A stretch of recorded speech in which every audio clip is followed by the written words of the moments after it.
appreciate you guys coming and giving up your Labor Day. This is Labor Day, right? Labor Day afternoon to come with us. So appreciate it. Before we get started, just a couple things. I did not do this Friday night, and apologize, but just want to thank our fans, our students, for showing up and creating a very good environment in the stadium Friday night. With the students not being back in school yet, it was a great sign of support and excitement for our program to have that many students show up. I thought it was very well attended. The Scarlet Walk before the game was one of the best attended Scarlet Walks that we've had since we've been here, so very excited about that. And it did create a lot of energy outside the stadium, inside the stadium, and definitely tremendous enthusiasm from our players for that kind of support. So I just want to make sure I thank those students and fans that came to support our football team Friday night. Just a reminder on injuries. You guys know this, but just a reminder, injuries on guys that are day-to-day or week-to-week, won't make comments on those if a guy's out long-term. I'll definitely update you guys on that situation and on those players. But with that, just looking forward to the next game, week 2. Eastern Michigan comes to town. Excited to see the improvement of our football team. Haas gave me this number. I think we had 22 guys that played their first snap in a Rutgers uniform, whether it be transfer freshman or a returning player that had not played here before. 22 guys played in their first game last Friday, and typically, it's coach speak, but you do make a lot of improvement from week 1 to week 2, and I'm excited to watch those players improve from week 1 to week 2. Just quickly, Eastern Michigan, they're 1-0. Coming off a bowl bid in 2016, a very well-coached football team. Chris Creighton and his staff have done an outstanding job turning that program around, and we expect to get their best shot here on Saturday afternoon. So with that, I'll go ahead and open it up for questions. Hey, Chris. What specific areas are you looking for improvement from? The number one thing is just mental errors. That's what cost us in the game. We just had too many. In all 3 phases, and we need to clean that up. It wasn't an effort deal, it wasn't a toughness deal, it wasn't fundamentals. Felt pretty good about all of that. We just had some mental issues and mental errors in some critical situations that we can't have, and we've evaluated that as a staff, as a team, what they were, and there's a lot that goes into that, but that's the number one area that we have to clean up to be able to go out and win games. Easy crowd today. Obviously, the freshmen don't show up much in the box score, but when you saw them on film, the 9 true freshmen who played in the game, what did you see from them handling their first day on a big stage? I saw really a group of mature young men. I really think that you start with the opening kickoff, very first play of the season. We had 4 true freshmen on the kickoff team. First tackle, the first kick was an outstanding kick by Justin Davidowitz. He was a freshman, got great distance, great hang time. The opening tackle was made by a true freshman linebacker. So that really excited me to be able to see them go out and handle that moment. Really did not know what they would do, especially if we were going to kick off to start the season, and was really pleased with what I saw. Other freshmen that played on offense, again, they showed good composure, pretty good execution. They weren't perfect. They made some mistakes, but they were mistakes that we can definitely clean up and build on and move forward with. Chris, you said right after the game Friday night that you felt you weren't out physical. Yeah. I assume it looked the same way on tape. Yeah. And how much of a kind of a breakthrough is that? There were games last year where it seems that did happen. And how much can that help you going forward? Well, it helps a lot, but what we have to do is we have to stay healthy, and we've got to try to stay fresh, because what happens as the season goes on, your body's get more and more reps, they start to break down, and that physicality, that speed, that freshness that you see on game 1 starts to dissipate and go away, and we got to make sure that doesn't happen. So that's that was a big topic of conversation coming out of last year. If you watch our team last year, the first 4 or 5 games, we played pretty fast. We're a pretty physical football team, but it went away, and we got to make sure that doesn't go away. Coach, you mentioned after the game the D-line being a little gassed. Is that a product of not playing enough guys, or just being on the field too much? And how do you plan to address that going forward? No, it's a product of them going with tempo. They got us with some tempo, and you know, when teams do go tempo like that, you got to be able to rotate. They were going, you know, really fast, faster than what we have seen in a while in that certain segment in the third quarter, and we couldn't get a rotation going. There was one point I called a timeout just because of that. It was a critical situation down in the red zone. Wanted to be able to catch our breath, get our composure back. They were going some unbalanced formations and tempo, and you combine those two things together, that's usually difficult on a defense. It is anywhere I've been.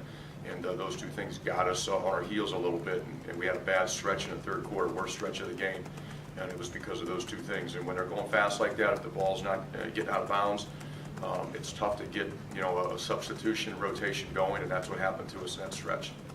There's two questions on the passing game. Is the hope to get Jonathan in one of these next two games first? And then second, would you like to stretch the field more with the vertical passing game where those opportunities just out there against Washington? Is that a priority coming? Yeah, let's start with Jonathan. You know, getting Jonathan in the game is going to be all situational. Just did not feel in that type of a game against that opponent, that environment, that the right opportunity came up to put him in that game. But yeah, we are definitely hoping to get Jonathan Lewis in games and get him some opportunities to go out and play. But it's all situational. There's not a set script that says, hey, he's going in at this point, he's going to get this number of plays, anything like that. It's just what's best for the football team at that moment. In terms of being able to take shots down the field, absolutely, we want to be able to do that. You know, our concern going into this game against Washington, one, they're really good up front. You know, could we hold up? It obviously takes longer for play action passes and shots down the field to develop, and you got to be able to protect the quarterback. Going into the game, we thought that would be a concern. Coming out of the game, we protected a lot better than we probably had anticipated, or what we did at any point last year. Looking back on it, you'd say, you know what, we did pretty good. We'd like to take more shots down the field. But we need to be able to do that as we move forward. And that's something that we've talked about. We worked a lot on it in training camp, in spring and in training camp, but just against Washington, the way they play coverage with their cover three and the way their corners bail and keep everything in front of them and the pass rush that they're able to generate, we just didn't feel like at the moment it was the right team to try to do that too. That wasn't necessarily in the game plan. Chris, when you look at the film, what stood out about Gus Edwards and then also the other two running backs you repped in there? Yeah, Gus has obviously got tremendous size. What stood out is he has pretty good feet for his size. He can run with power, but he also has enough agility to make him miss. And he can change direction in a small space, and great ball security. You know, that's what stood out about Gus. And the next part, you talk about the other ones. Yeah, you know, Rob Martin came in. I think Rob Martin probably ran as hard as Rob has since we have been here. And I think it's competition in the room. They're fighting for reps and opportunities, and when they go out there, they've got to make the most of them. And I think both Gus and Rob did that. We got Blackshear in the game, and you know, he did some nice things. It was limited reps, but he had a really nice open field, you know, catch and run there, made a guy miss, and really excited about his potential for the future.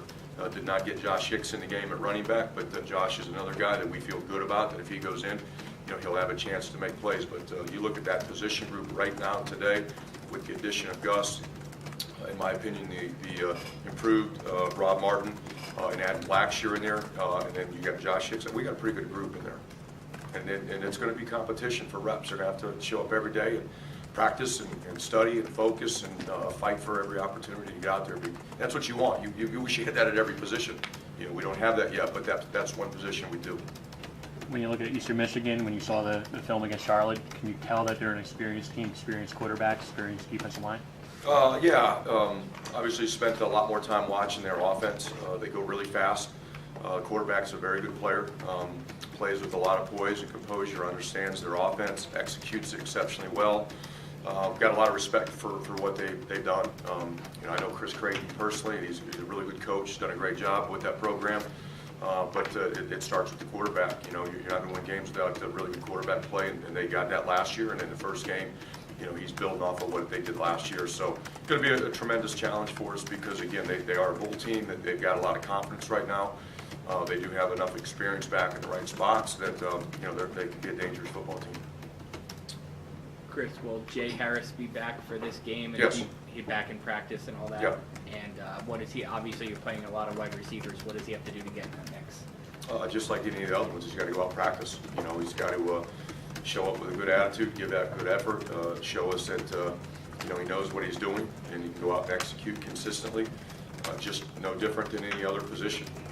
Just because he's back, so to speak, doesn't mean that he's guaranteed to go out and get reps and play over somebody else that's been there and proven, through the course of training camp. So, but we are excited to have him back. It was a small hiccup, but we'll move forward, and he'll have every opportunity to get back in the mix and earn playing time just like the other guys. But he will have some work to do, because I think those other guys really had good training camps and have progressed and developed, and there's some competition there at the wide receiver spot. Kamoko, there's always been a question of him being a 3-down lineman. Did he show you something from stopping the run, playing all 3 downs? Yeah, I mean, Kamoko, he had really a pretty good game.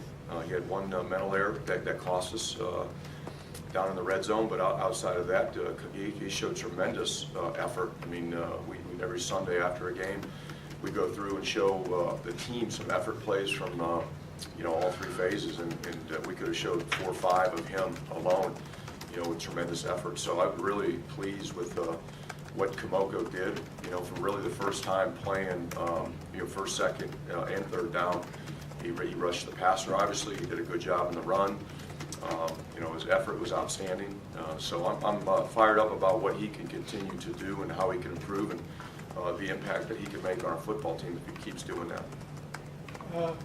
With Jerry Kill, obviously he's been a head coach for so long. How much of an asset is it to have a guy like that? I know he's got his hands full calling the plays and talking to Kyle and everything, but how much of an asset is it to have a guy like that on the sidelines? Well, it's great for the players, because he doesn't get flustered. He doesn't get rattled. He has composure. He's poised. There's no ups and downs. He's never too high, never too low, and that's really what you need to be as a play caller. When your play caller is like that, what do you think your players are going to be like? They're going to be that same way. We make a great play. People get excited, but as a play caller, what do you need to do? You need to think about the next play. You want your players to be in that same sort of mindset and that same focus, and that's what Jerry really brings to the players on the sideline. We have a negative play. Series doesn't go the way we want it to go. You can't get down and beat yourself up. You got to move forward and keep going.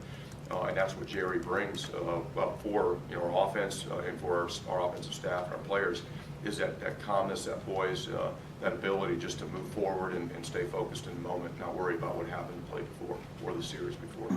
And I think he did a great job of that. And I think you talk about Kyle. I mentioned this Friday after the game. He wasn't perfect, but the kid showed tremendous composure out there. And I think a lot of it has to do with the guy that's coaching him and leading the offense. That when he's like that, the players are going to be like that. 2 more questions. There's a perception that Rutgers is going to be favored in the next 2 games. Do you look at the results from the weekend, Liberty beating Baylor, Howard beating UNLV, and say, that you can't take any games lightly? We don't take any games lightly, period. We haven't won a game in, 11 tries? Okay. There's not one game that we're going to take lightly. Every game's a big game for us. Preparation is going to be the same. We need to get better. I mean, that's what it is.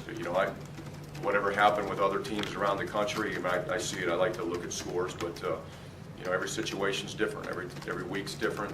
We've got our own issues that we need to keep developing and improving and working hard and staying focused on us and what we do. And that's it. That's what we talk about more than anything else. Final question. Thanks, Coach. Thank you, Chris.